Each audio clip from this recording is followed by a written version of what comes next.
Good morning. Welcome to our Wednesday morning class, coming to you from HeartLight Spiritual Center here in Charlotte, North Carolina. We want to welcome all of you that are here with us in person and you that are joining us through streaming and later in the download. This class has taken on a life of its own. That's all I can say. This is not at all the way I probably would have mentally planned, but for some reason this is the way it's gone, and I'm just allowing it to do that. And I know probably to the natural part of ourselves, including mine, like, why is it important to talk about the endocrine system, for instance, or these different parts of the body? You know, one thing that the ego's system does is it generalizes everything. So when I look out here in front of me, I see a human body. That's what I see, a body. I look over here, I see a body. I see a piano. I see a table. I see a building. But I don't see what makes a body a body. I don't see what makes a building a building. I don't see what makes a table a table. In other words, the human body, for instance, when I just see a human body in front of me, I'm not realizing that I'm seeing 60 to 100 trillion cells in front of me. I'm not seeing all of the parts that make up the whole. And oftentimes, that's where I think we miss it. And I think that's where Western medicine and Western thinking and philosophy has kind of been more into the symptom, into the generalization of things. I'm sick, we deal with the sickness. I have pain, we deal with the pain. But we do not deal with the cause. We don't ask the most important question is why? Why? We're a what and when people. What can I do? When can I get it? But why?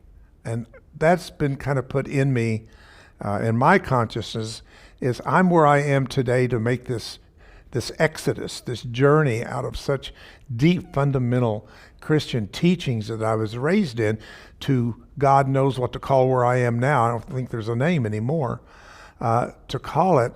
But I've made that because I kept saying and asking why? Why? Why would God, who is all love, send his son to die on a cross? I didn't ask when and where it happened, but why did it happen and what does it mean?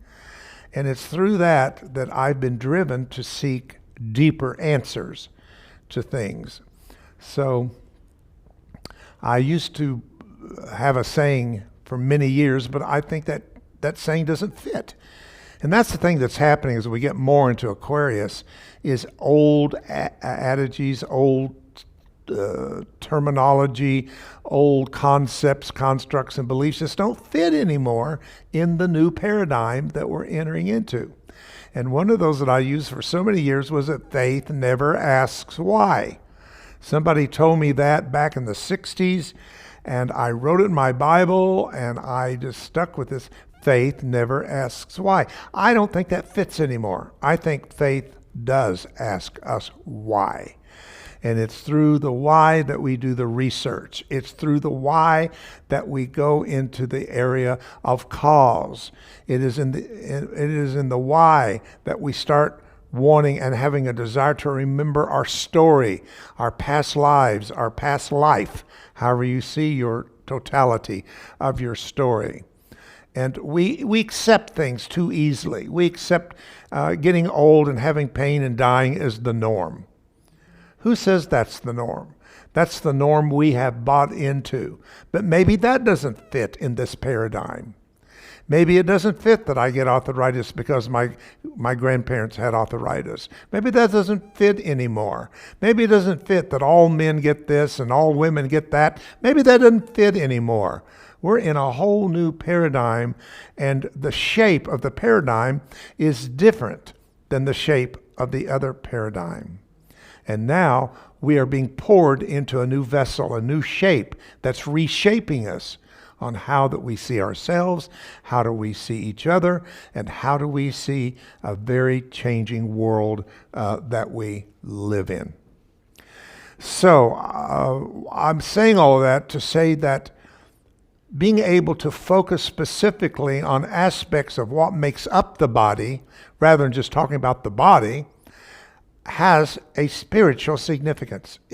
Everything connects back to source, to the field, religious God, whatever you choose to call it. Everything comes out of the oneness of what's called the field. It's called the field of all possibility. I like that one. That's a Deepak Chopra term, but I like his. The field of all possibility. And of course, that's really what God is, if you think about it. God is a field of all possibility. Doesn't it say all things are possible with God that believes? Same thing. So let's not get bogged down in the semantics of different words, because a lot of times we're saying the same thing. But it's because as things are changing so fast, the words are changing, the concepts are changing, expression is changing itself. And we're constantly having to be as children, and I'm saying this in a spiritual way, not in an immature way, because you've heard the saying, you don't want to be childish, but childlike, right? That's two different things. Childish is very self-centered. Got that? It's self-centered. It's the me kind of thinking system. But when we go into the true system of the Christ consciousness, of the Christ mind, like that, it takes on a whole different shift in the fact of how that we are processing knowledge and information from as well as outside of ourselves to the inside, as well as from inside to the outside of ourself. So the body being made of these different parts.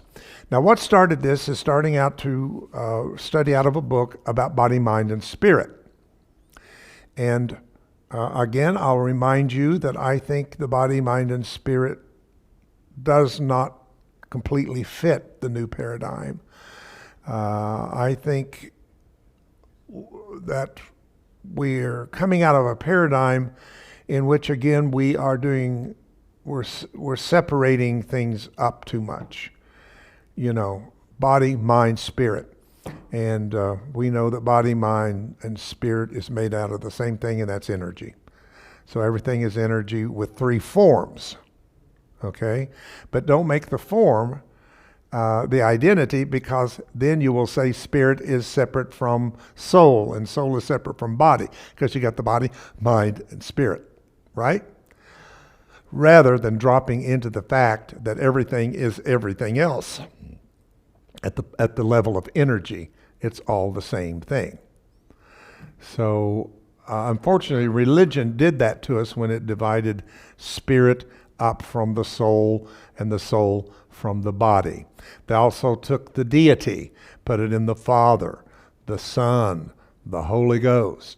All these things were a way to keep us in separation according to the third dimensional law.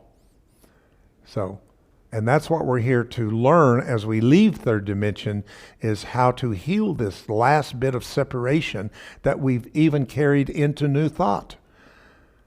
New Thought still carries a certain amount of it. For instance, God's within me.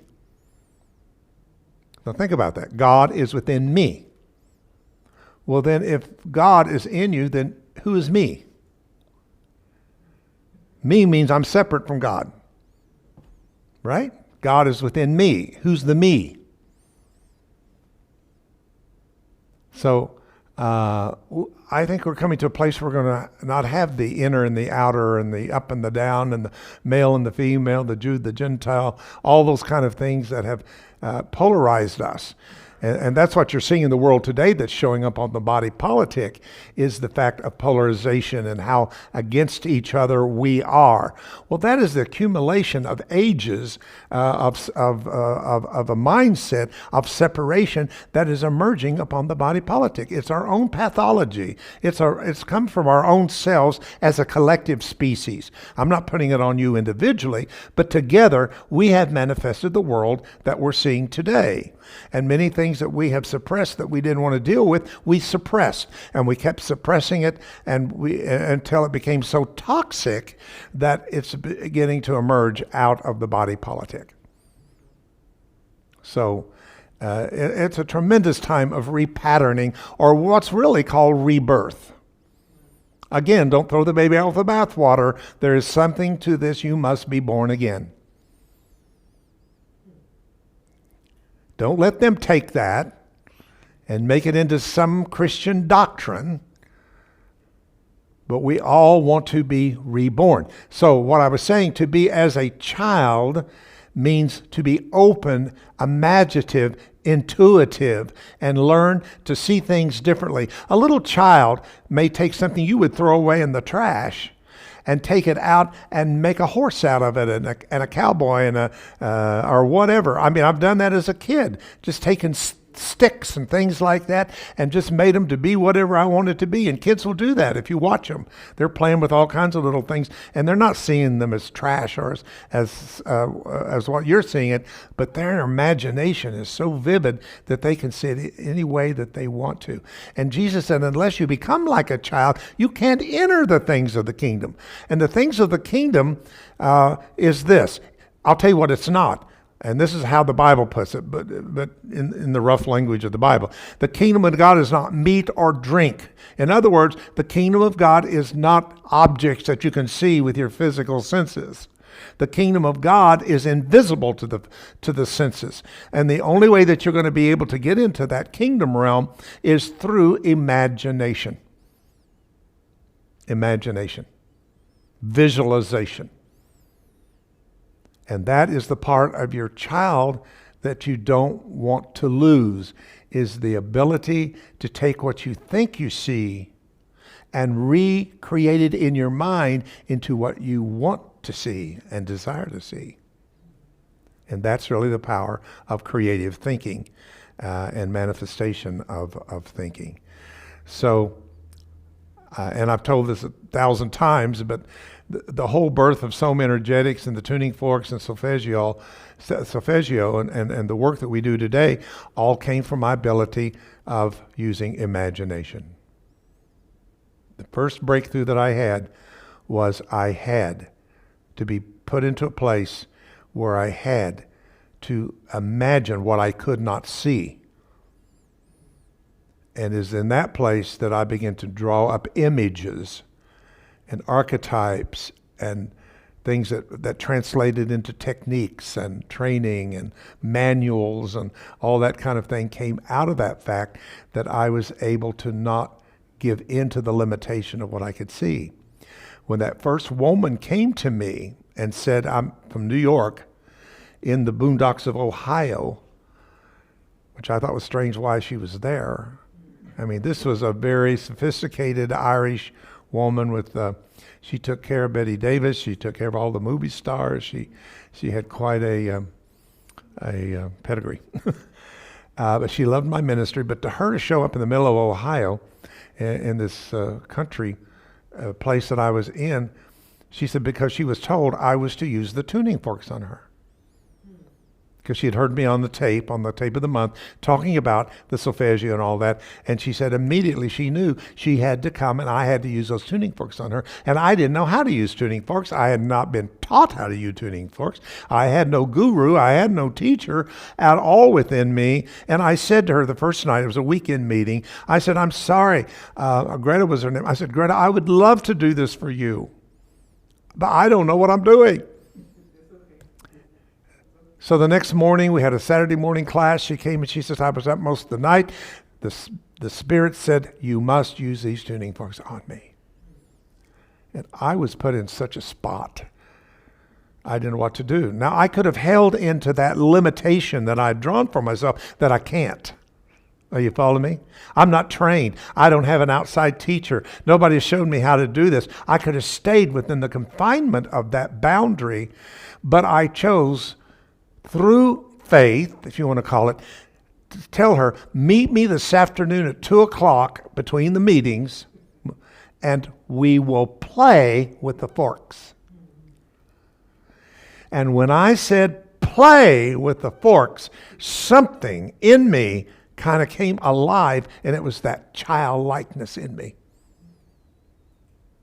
And I won't go through the whole experience, but it was amazing how that put in that position, her sitting in that chair waiting for me. I thought I was like the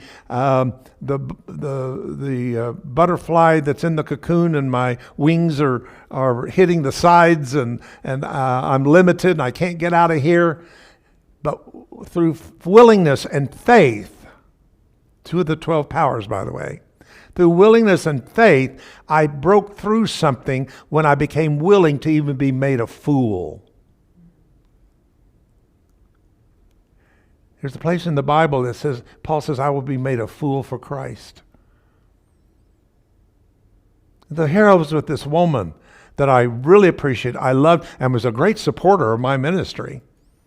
Brought me into Manhattan to speak and all kinds of things. And I thought, here I am, I'm going to ruin everything that I've built with this woman. But I, through faith, said, I'm willing to fall on my face right now and be made a fool. And then it happened. The minute that willingness opened that door, and I understood why Einstein says imagination is greater than knowledge. I had no knowledge of what to do with these 6 tuning forks called solfeggio. I had no idea. I knew about them. I knew the why and the where, but I didn't know what to do with them.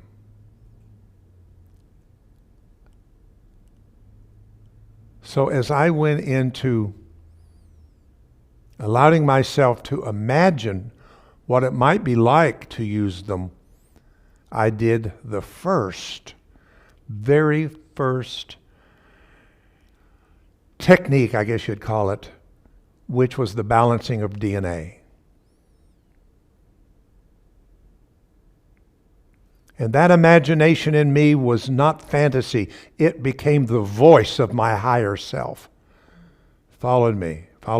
I began to get a conversation within me, because I said, me, David, the ego, I don't know what to do. What do I do? She's sitting here waiting for me in this chair to do something, and I don't know what to do. Then something said, yes, you do. I thought, who said that? I said, I don't know what to do. It said, do what you know. And I said, well, I just learned that the right side of the body is controlled by the left brain, and the left is controlled by the right brain, and the left brain is male and the right brain is female. He said, start there. I knew that one of our tuning forks called the Madagascarum, or me fork, 528, had to do with geneticists repairing DNA, according to the book that I had learned this from, about the solfeggio.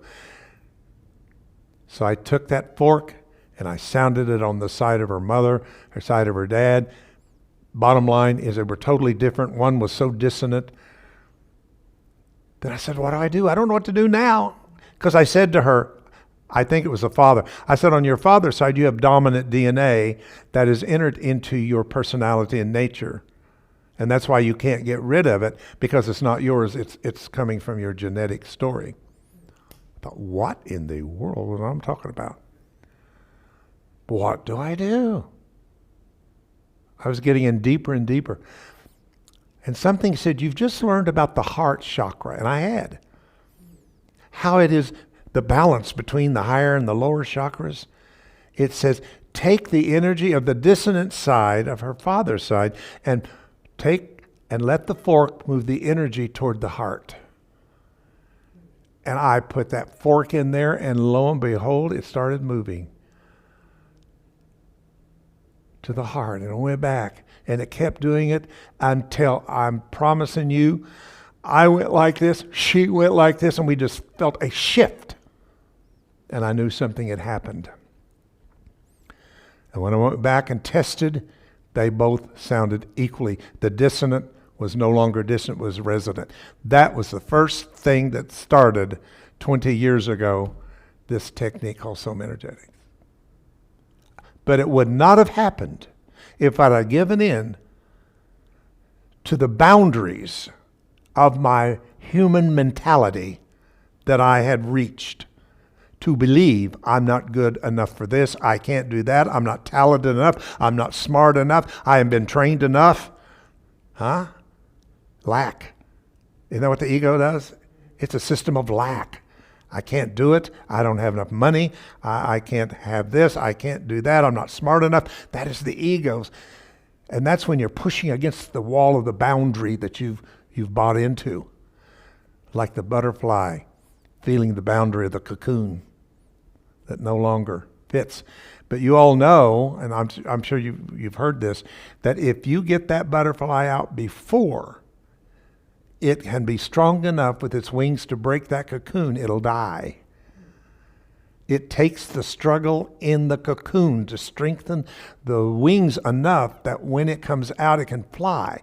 But if it 1 second before that appointed time, it will be weak and die. And I just want to remind us all in this time that we're going through, this is a time for us to become stronger in our vision, stronger in our faith, stronger in what we believe. This is no time to start doubting it. I'm convinced there's millions of people who's had some kind of a faith in something, even in New Thought, metaphysics, and other things, that have questioned, God, where are you? How can you let this happen? Look at all these people that are dying. You know, if you start looking at the world and the boundaries that we see within it, it's horrible. But at the same time, are we strengthening our vision? You know, it's easy to have a vision of a kingdom of paradise that's coming when things are going really well in your life. Not a problem. It's easy when things are well and you're not having any illness or sickness or whatever. It's easy then to just pray for somebody else and hope that they get it, and without the compassion of the experience of being in pain. Does that make sense to you? It's so important that we, in the time of the weakest times of the world, become the strongest. Here's a great scripture. Let the weak say they are strong. I've heard preachers quote that wrong. It says, let the weak say he is strong. It doesn't say that. It says, let the weak say, I am strong. We should come out of this at HeartLight with a stronger vision for this ministry, a stronger vision for HeartLight as a community, for HeartLight's future and its place in the co-creative act of making a new earth. Not coming out worn out, beat down, don't know what to believe anymore, don't have any faith anymore. How could God let this happen to me? No, let us come forth strong and courageous. Just had to say that, or Spirit had to say that, I guess. So, let me get into this. So, when I started this, it started talking about our natural process of conception, gestation, and birth, which is, by the way, what it means if you really look up born again. You see, most Christian fundamentals will tell you, come and accept Jesus and be born again. But how can you be born again unless you're conceived again? There can't be a birth without a conception. So they don't start you at the conception and the gestation. You just walk up, shake the preacher's hand, say, I've been bad, been a sinner, Jesus saved me, and now you're born again. I wish it was that simple to go shake the hand of the preacher, confess a few sins, and say, Jesus is my Lord, and I'm born again in that moment. It didn't happen that way. It's a process. Now, the fact that I know that it's a process in the spirit world becomes a process in the natural world, because everything comes out of the spirit. So that means that there is a preconception, there is a pre-gestation, and there's a pre-birth that we're going through right now. It's not the one, because when that scripture is given to Jesus, I think it's Nicodemus, I'm not sure, but said, you must be born again. And he said, well, how do I enter back into my mother's womb? See, he thought he was talking about another natural birth. She said, I'm not talking about entering back into your mother's womb. I'm talking about a different level of birth.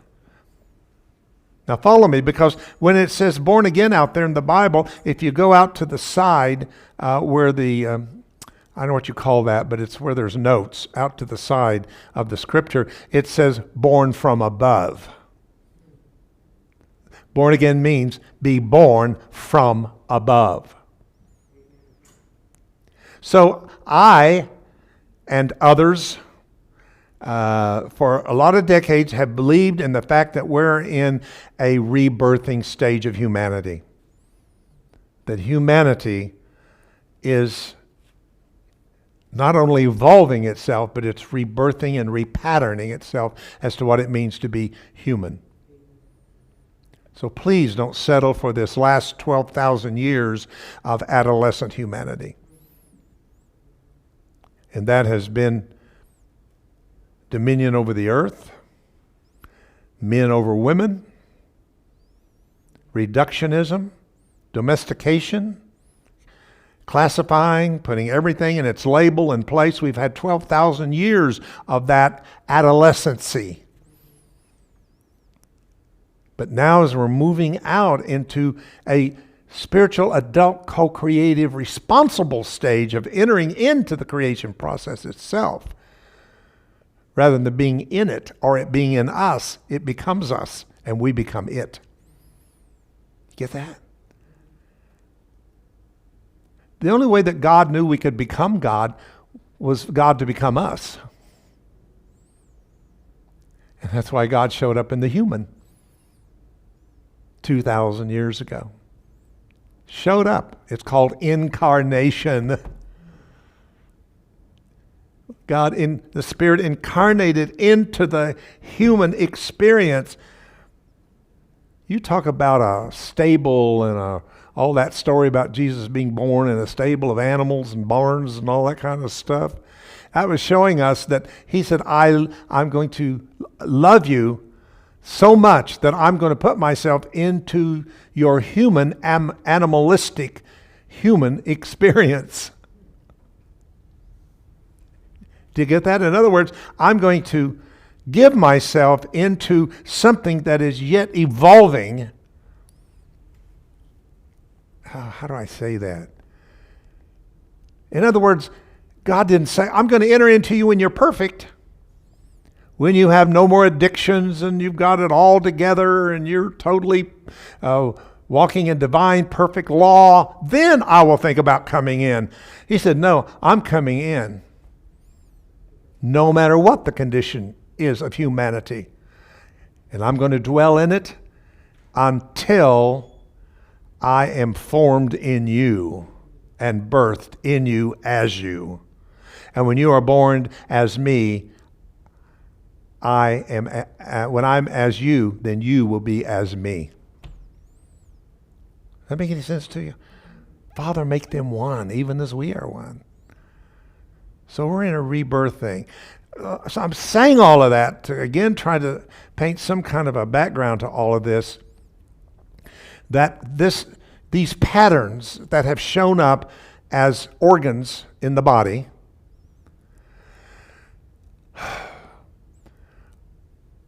and the organs that have shown up in the body as we know it is inferior to the spiritual pattern from which they came from. In other words, you can take something that is a perfect design. Let's say that you want to, I don't think people do it anymore, but make a dress or make whatever something. I don't think anybody sews anymore. Okay, there we got one. And you go down and you've got the perfect pattern. but something gets lost in you making it from the pattern, and all of a sudden what you made out here isn't quite as good as the pattern.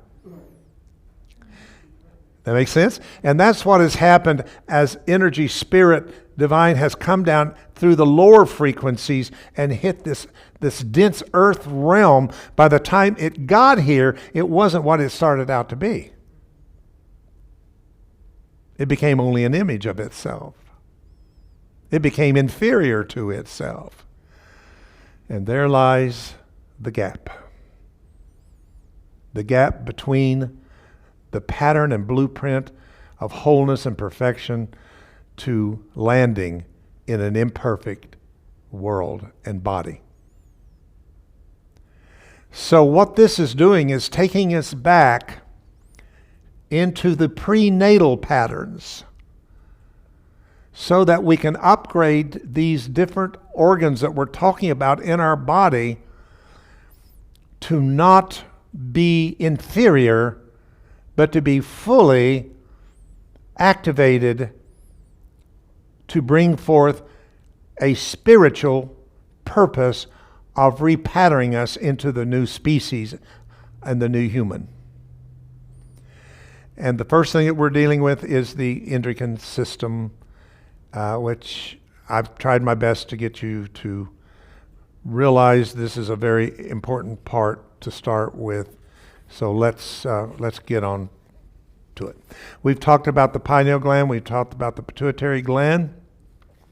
And what you need to understand there is the pituitary gland is right here in the front, the frontal cortex of the brain, right here. And this is really more considered your left brain. I know most of us think the right and left brain's this way, but actually it's this way. The front brain is the left brain, where the pituitary is the master gland of the physical, of the land, so to speak. Then if you go straight behind to the back brain, behind you come to the pineal gland. And the pineal gland is creative, it's intuitive, it is right behind the third eye, and it's feminine. So you got this left brain analytical, controlled by the pituitary, and then you got behind here the feminine aspect of the pineal. So something's going on there in the sense of a coming together between these two. Now we talk a lot about the head and the heart, right? And we all know that we want them to work together and not the brain to control the heart all the time, which has happened in the past, because he controls her. He is the head of her. Isn't that the religious teaching? Man is the head of the woman, and the woman should shut up and be quiet, and if she wants to know something, go ask her brain, her man, and he will teach her. That's what we've been going through. We've taken everything that is spiritually tried to come up in us, handed over to the brain and says, now what does it mean? And then the brain interpreted it based upon data that it from the outside and conditioned it with a cultural definition. Something fantastic is happening in the midst of all this chaos. And it is teaching us about how before there was a conception, the body you have had conception between two other bodies called your mom and dad, who made you a body so you could come through them, not from them.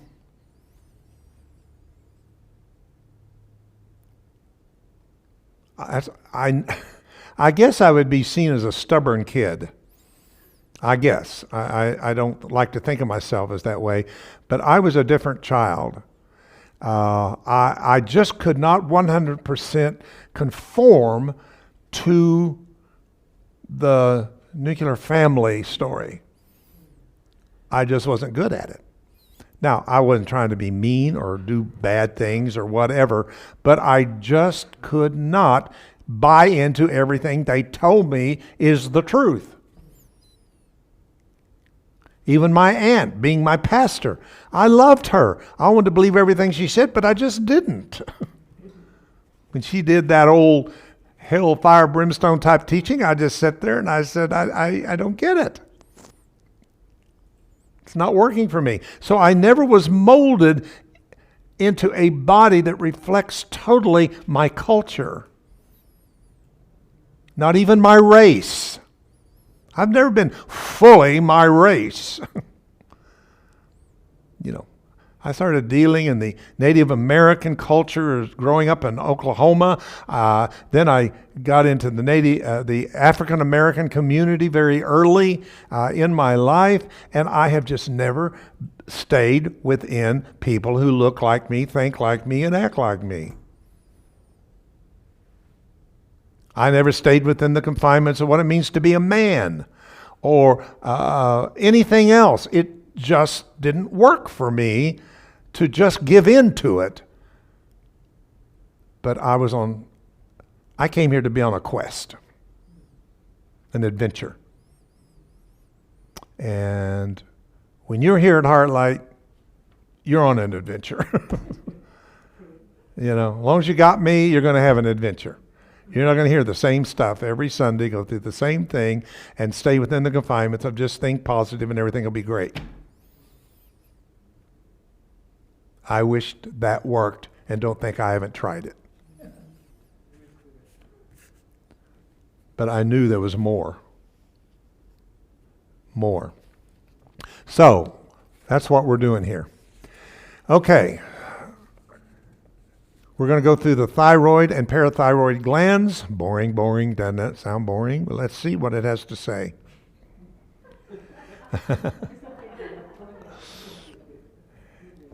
As the pineal relates to the abstract conception and the pituitary to the abstract quickening. See, in other words, there in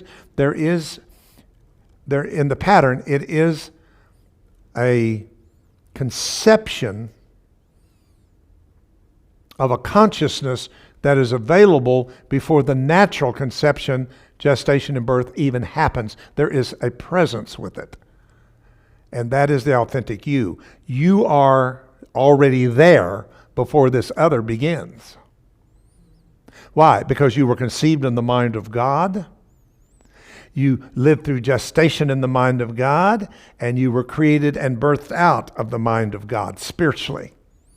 You were brought and birthed perfect and whole, just as that which created you in its mind. Does that make sense to you? That's the real you. So you've already gone through a conception as when the Creator had the conception of itself. And then the gestation of putting that together and the birth of the spiritual being, the creation of the Creator, already's happened. But because we cut that off and think we start as a body, think how the millions of people think they didn't exist before they was ever born. I mean, it's according to where you believe on this thing of the fetus and all that kind of stuff. I don't know. I'm not going to get into that. But wherever you think life started, it's very clear to me that life started before physical life ever was. There was a life, a presence there, and we talked about that in here. So that's why you have some to do with where you were born, what gender, what race, what orientation, what location, all these things, somehow you have helped to orchestrate. That's why you're not a victim. That's why you're not the victim.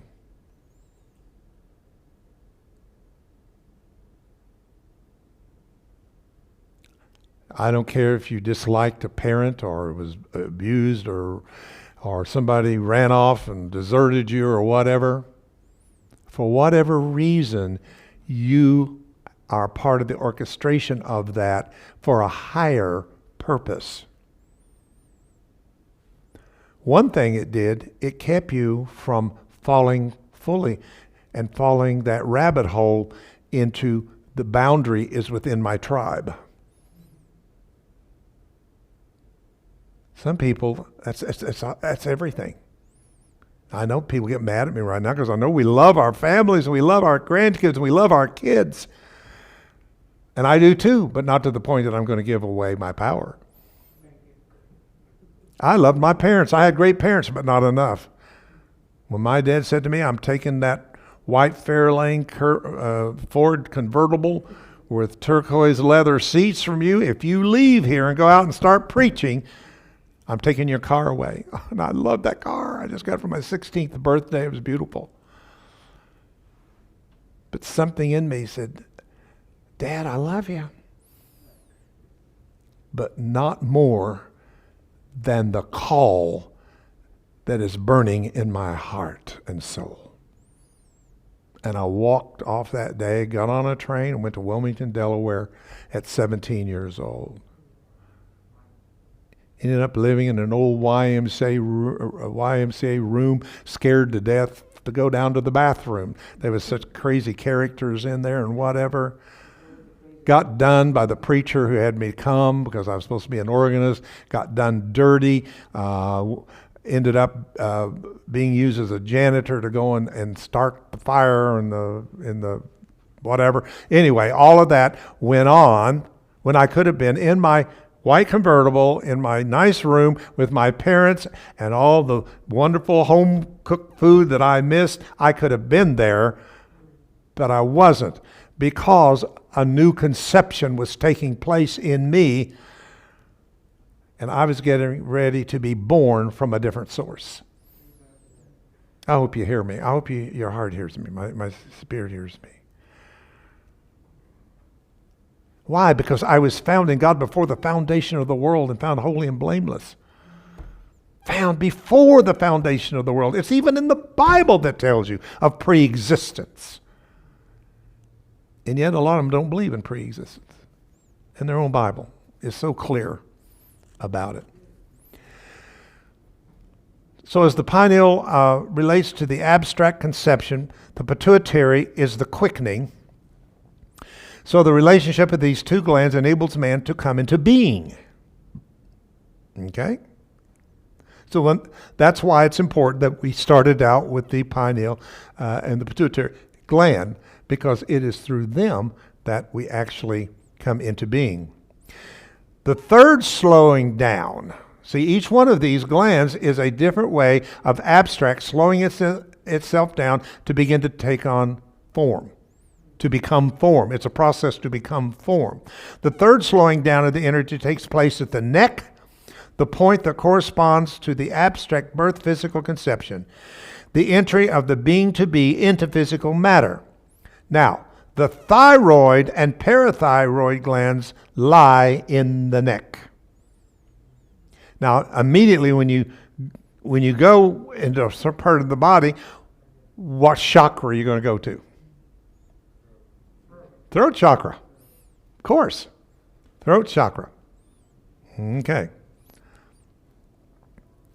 So the thyroid and parathyroid glands lie in the neck, and the parathyroid being attached to each side of the thyroid. The thyroid has a role in maintaining our metabolic rate and breathing. Breathing. And God breathed into man, and man became a living soul. Could the thyroid represent the point in the abstract where God breathed and made us a living being? Breathe. Yeah. For instance, when animals hibernate, it is the temporary cessation of this functioning of this gland that enables the hibernation to take place and occur. So when they slow down, the energy and the vibration of the thyroid, they're able to go into hibernation. A quote of Carl Koenig, I guess it would be, says this organ we described as being connected with inhaling, but the connection is not with the force that makes us inhale our breath, but is a much wider process of inhaling. The thyroid is the organ that makes earthly bodily frame inhale the human soul.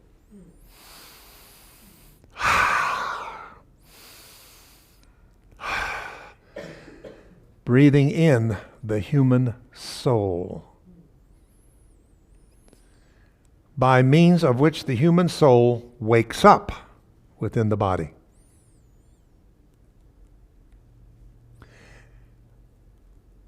The thyroid is therefore the gate between the abstract and reality. It is the breath that regulates it, for it is the breath that gives life to the body.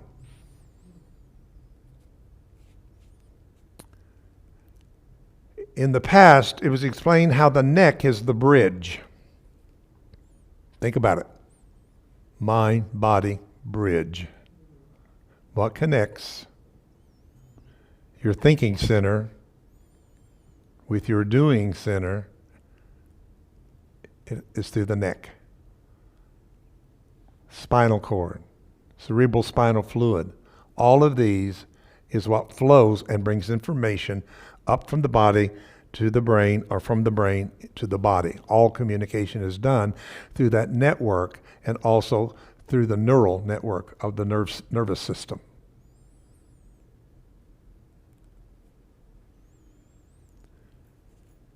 So it's the connection between the mind and the body through which breath must pass.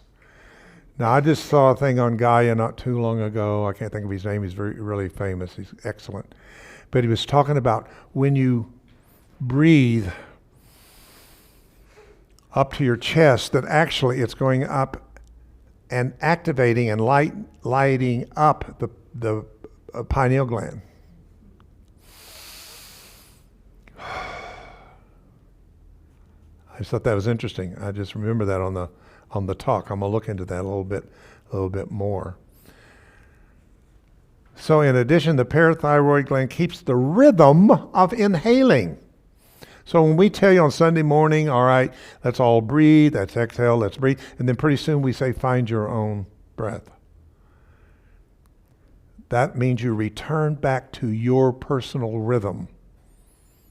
And that's why people should not be telling you all the time to breathe or not breathe or breathe more or whatever. There's a place for that.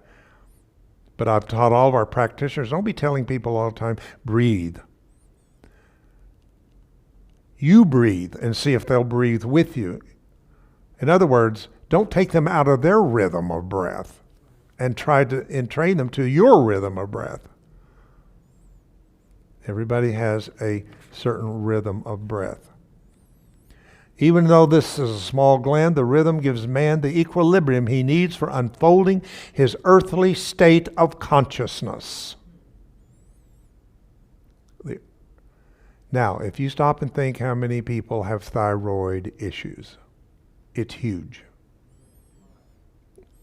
It's one of the main things they check these days because it regulates everything from your sleep to your energy levels to so many different things.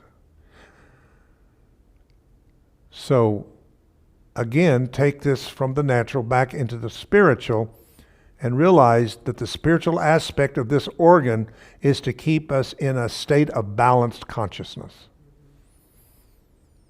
Again, I suggest, now this is where your thyroid is. It's if you feel where that little dent is right above the breastbone, and right there above it, where the neck starts, is where the thyroid is, and the parathyroid is on each side.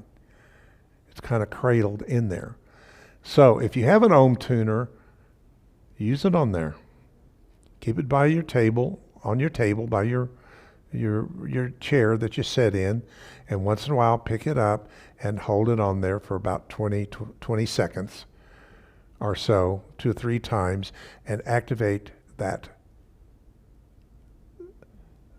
thymus gland in you. Okay. So, that's all I'm going to say about that one, but it's also connected to our ability to sleep and, of course, to awaken. It has to do with our cycle of awake. Now, we got a little time, but I want to get started on the thymus. We started it last week, but my goodness, there's so much on the thymus I could talk for weeks. The thymus is located where? Near the heart. So you're going to go out about the second rib over to the center and have the thymus. Again, you can use the tuning fork, or you can do this 21 times. I think the vibration is always better than anything, but you can do that and activate your thymus. So let me tell you a little bit about the thymus, what I've kind of learned.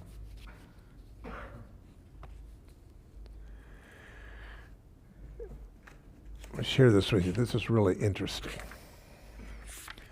And I know there are those who always want to know what book I'm reading out of or looking out of. And this is a book by Dr. Diamond called Life Energy. Life Energy. Let me just read a paragraph to you, and I won't bore you with reading, but medical science is at last recognizing that the Greeks knew thousands of years ago that the thymus gland controls the life energy of the body. Now, if that doesn't get your attention, controls the life energy of the body. In fact, the Greek word thymos actually meant life energy. According to Far East teaching, quote, there is a subtle energy manifestation circulating in the viscera. The viscera, that's important. How many have heard the word viscera? Oops. Oh boy. Sorry about that. Let me get back on here. I mean, these things just don't. I think I got it. Viscera. Viscera means the level of organs that are able to feel emotions and feeling. Now, you all know this because have you ever had a gut feeling in your stomach? That's visceral. That means that it is entered into the physical level. Emotion is in the level that the body can feel the emotion. And this is exciting to me because, I keep talking about this new body that's coming, that's going to be made out of spirit, not to hold spirit. See, right now your bodies are formed to hold the spirit. You're the container of the spirit. That's why you say, in me. Because we've not believed energetically we are the body. How are you going to if everything is energy, how are you going to separate the body from anything else? No, it's energy too. It's just slowed down energy that's trapped in a slow time, space continuum.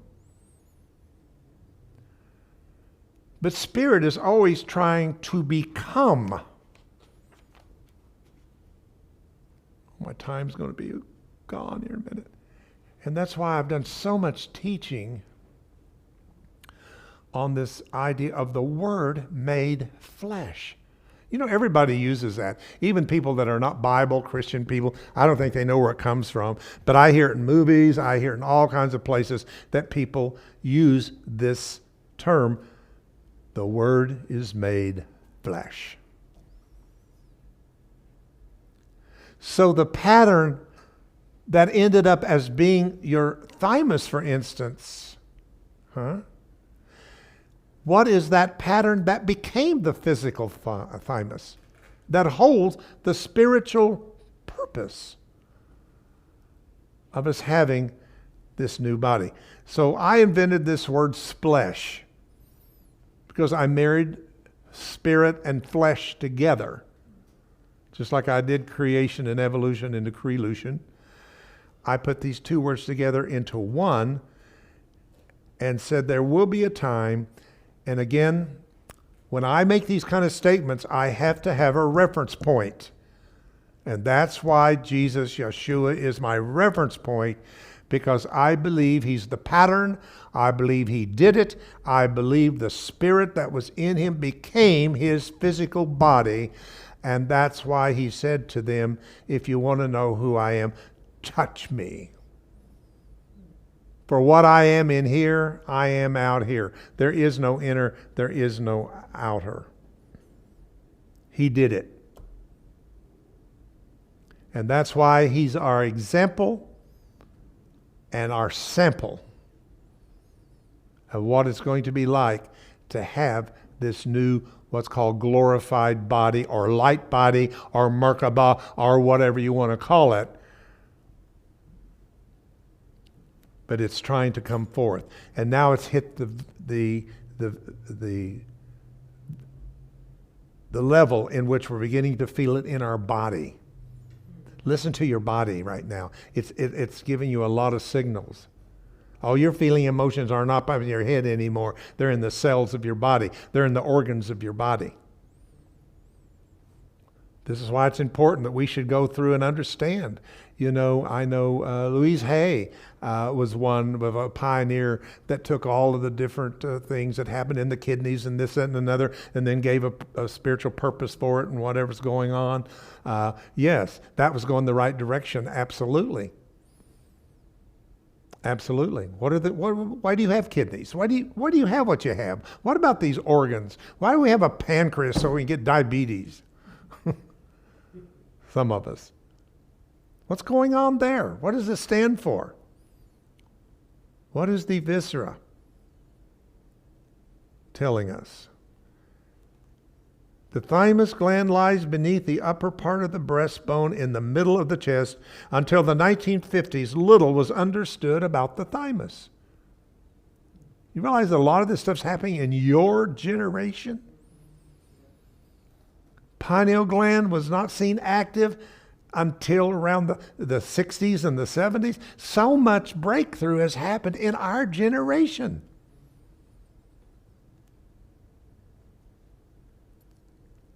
Although there have been clues to its function for many years, the standard teaching was that the thymus had no function at all in the adult. Just as I said, the pineal doesn't. A delusion fostered by the fact that during autopsy, the thymus was usually found to be quite small and atrophied. This is because the thymus gland, in response to acute stress, such as infection, can shrivel to half its size in 24 hours. Eventually, it was realized that the thymus shrinks rapidly during serious illness or great physical stress. The thymus plays a role in the body's immune system. You know, you have to, I'm still a mystery of how this virus is affecting people so differently. Some people have hardly any symptom of it. Then I know people that are in horrible shape. They're obese. They're not healthy. They don't eat healthy, and they've hardly had any issue with it. Then I heard of a 9-year-old kid that died in 2 days of this thing who was healthy and had no predisposed illness. So you have to question what is going on here. What is in the person's story? Are you with me? What's in the person's story that this thing is finding a frequency to attach itself to, that's not finding it in other people to attach itself to? Something's going on vibrationally here, because it just does not find it in everybody how to take hold and destroy the lungs and all these kind of things. In others it does. Now I did hear how true it is, but it came from an interesting doctor that I follow of health that says that most people who have gotten this to the point of hospitalization and death are people who have lived the longest who have eaten gluten.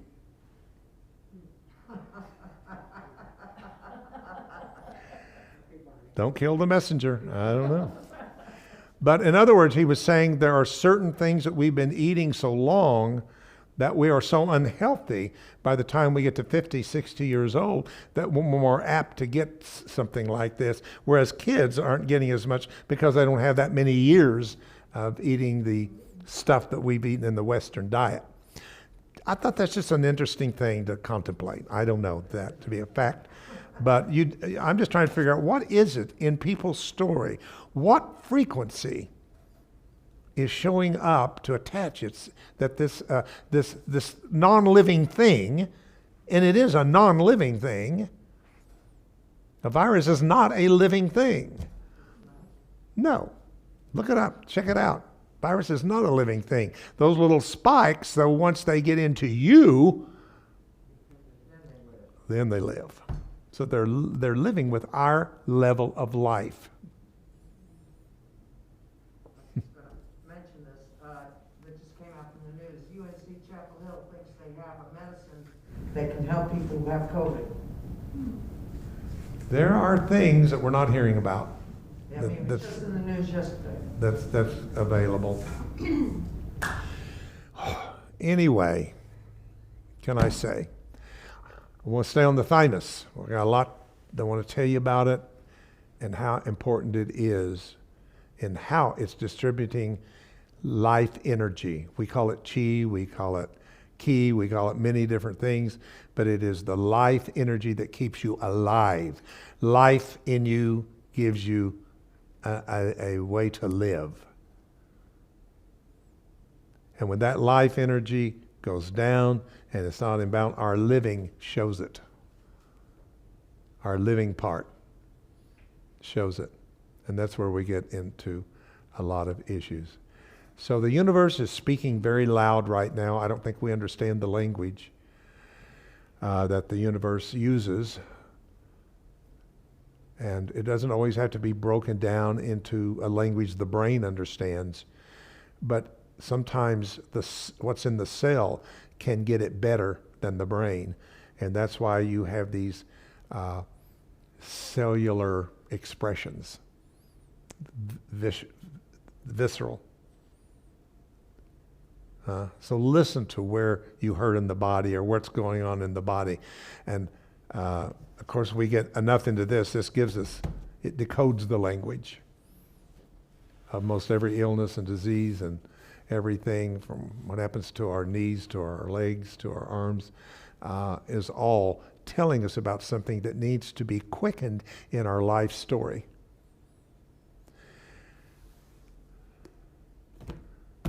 You know, I'm quitting, I'm past time.